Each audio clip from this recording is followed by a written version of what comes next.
Ini untuk semua aspek. Saya berikan ijazah amalan dari guru-guru kami juga untuk semua aspek.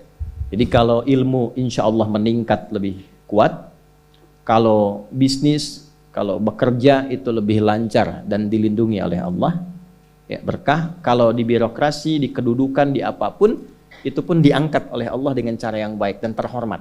Satu sholat amalannya. Nah, bukan yang biasa. Kalau bisa jaga yang 40 rakaat, 17 rakaat sholat fardu, 12 rakaat rawatib, 11 rakaat yang tahajud. Jumlahnya 40. 17 rakaat sholat fardu. Kalau ini wajib. Kalau wajib standar. Mau kaya, mau tidak, ya sholat 17 rakaat juga. Mau pintar, mau tidak, 17 rakaat juga. Jelas ya? Rumusnya 24-4-3-4. 2 subuh, 4 zuhur, 4 asar, 3 maghrib, 4 isya. Teruskan, yang 12 itu hadisnya sahih. Man shalla itsnatai asyrata rak'atan fi yaumin wa lailatin. Siapa yang menunaikan salat sunnah 12 rakaat yang mengiringi salat fardunya siang dan malam. Sudah arba'an qabla dhuhri, 4 rakaat sebelum zuhur. Teknisnya bisa langsung 4 atau 2-2. 2 kemudian salam, 2 rakaat lagi salam. Kemudian arba'an qabla dhuhri, rak'ataini ba'daha, 2 rakaat setelahnya. Setelah zuhur 2 rakaat. 4 tambah 2 berapa? 6. Rak'ataini ba'dal maghrib, 2 rakaat setelah maghrib. 6 tambah 2 8. Rak'ataini ba'dal isya, 2 rakaat setelah isya. 8 tambah 2 10. Rak'ataini qabla al-fajri, 2 rakaat sebelum subuh. 12 ya. Nah, jaga yang 12 ini. Kalau sebelum zuhur tidak memungkinkan 4, misal sebelum zuhur.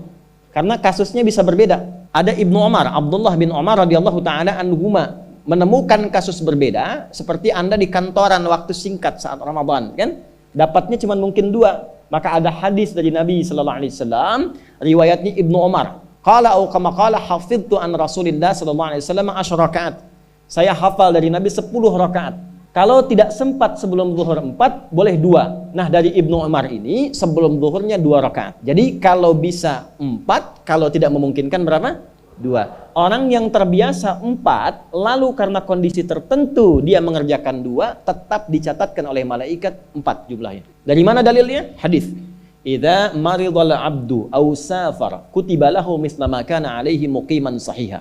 Kalau seseorang sakit atau bepergian jauh, atau dia sedang punya uzur syar'i seperti 2 hal tadi, dan tak mampu melakukan amalan rutinnya seperti biasa, maka tetap dituliskan pahalanya sempurna seperti rutin dan mukimnya. Perempuan dalam keadaan suci, sholat subuhnya berapa rakaat? 2. Ya 2, kan nggak mungkin 3 kan?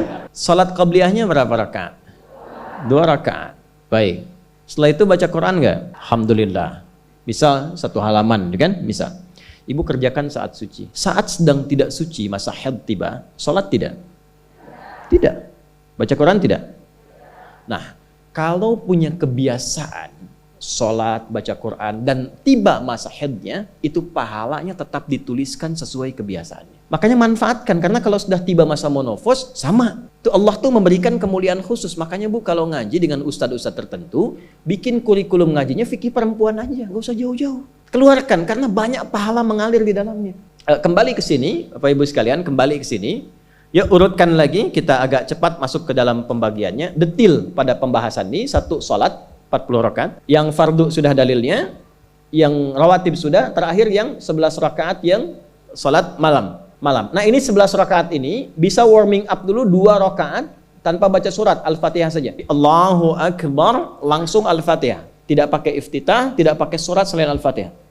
Allahu Akbar. Ya, a'udzubillahi minasyaitonirrajim. Bismillahirrahmanirrahim. Alhamdulillahirabbil alamin sampai waladhdallin, selesai amin langsung rukuk. Seperti itu. Itu namanya khafifatain. 2 salat ringan, warming up untuk persiapan supaya hatinya itu bisa khusyuk, badannya bisa agak anget sebelum memulai tahajud. Barulah kemudian tunaikan 2 rakaat setelah itu, 2 rakaat setelah itu, 2 rakaat setelah itu, ujungnya tutup dengan 1. Ya, itu riwayatnya ada di dalam riwayat Abu Daud, nomor hadis 1367 dari Ibnu Abbas radhiyallahu taala anhuma. Ya, juga disampaikan dalam riwayat Ibnu Umar radhiyallahu taala anhuma ketika beliau mengatakan dari Nabi sallallahu alaihi wasallam, "Shalatul laili mathna mathna, fa idza khasya ahadakumul fajra falyutir rak'atan wahidah."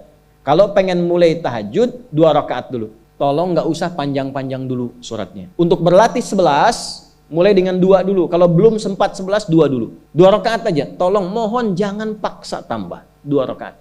Itu pun bangunnya jangan terlalu malam. Jangan terlalu awal malam. Subuh jam berapa sekarang? Oke, 4.25 lah ya. Misal, kita ambil tengah-tengah 4.20. Sudah, bangun 4 kurang seperempat. Karena hadisnya mengatakan ada persiapan sebelum wudu. Karena Nabi sallallahu alaihi wasallam adalah kebiasaan Nabi sallallahu alaihi wasallam idza staiqadha min naumihi, kalau bangun dari tidurnya fajalasa, duduk dulu. Wa masaha biyadihi min athari naumi, kemudian menghapus bekas ngantuknya. Ya, menghapus jejak ngantuk dengan bagian tangan yang bersih. Itu kan butuh waktu. Ya. 4.15 bangun. Duduk dulu, atur alarm. Ya begitu, itu rumusnya. Nanti kalau sudah ayat tahajud, masuk Al-Isra, nanti saya jelaskan. Itu ada isyaratnya di Quran. Bukan isyarat alarm ya, tapi isyarat perjuangan kita untuk bangun. 4 kurang 15 itu adalah persiapan supaya jam 4 bisa wudu. Ya, begitu jam 4, thumma dhahaba ila shinin mu'allaqah, pergi ke tempat kemudian berwudu, tempat tertutup, wudu, selesai, balik lagi, kan 4.20 adzan kan? Misalnya 4.10 mulai sholat. Kalau 2 rakaat kan nggak lama-lama. 5 menit, witirnya 1 menit, 3 menitnya istighfar, nunggu subuh. Ya, bacanya jangan tinggi-tinggi. Al-Falaq, An-Nas, witirnya Al-Ikhlas. Besoknya Anda sudah bosan, 4 rakaat. Ad-Duha, Al-Insyirah, Al-Falaq, An-Nas, Al-Ikhlas. Besoknya terus sampai bosan, tambah 6 rakaat, sampai konsisten 11. Mulai dengan seperti itu, 11 tambah 12, kan berapa? 23 tambah 17, 40. Tolong jaga ini, selama hidup tunaikan aja. Kalau tidak percaya, silahkan coba.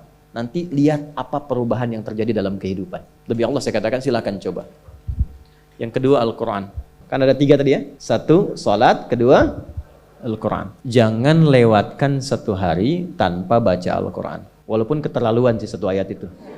Ya. Alif, Lam, Mim, dah. Pesan Ustaz kan 1 ayat. Nun, dah.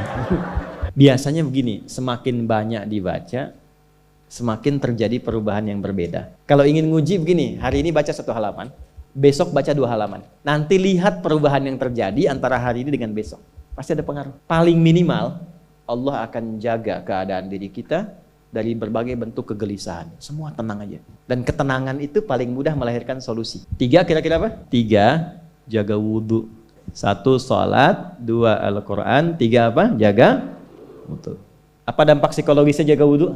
Tidak ingin batal wudhunya. Kalau orang tidak ingin batal, maaf, kalau kebanyakan bohong batal tidak. Maksiat, makanya orang punya wudhu itu pasti kalau dia selalu jaga wudhunya akan terjaga dalam kebaikan. Karena fungsi wudhu salah satunya mencegah maksiat. Itulah sebabnya setelah wudhu kita doa taubat. Asyhadu an la ilaha illallah wa asyhadu anna Muhammadan Rasulullah. Kemudian Allahumma ja'alni minat tawwabin. Ya Allah, jadikan aku orang yang selalu tobat, bebas dari maksiat. Itulah rahasia wudhu. Tidak bermaksiat, jaga wudhu. Saya itu banyak bercanda dengan keluarga, termasuk anak-anak. Bercanda terus.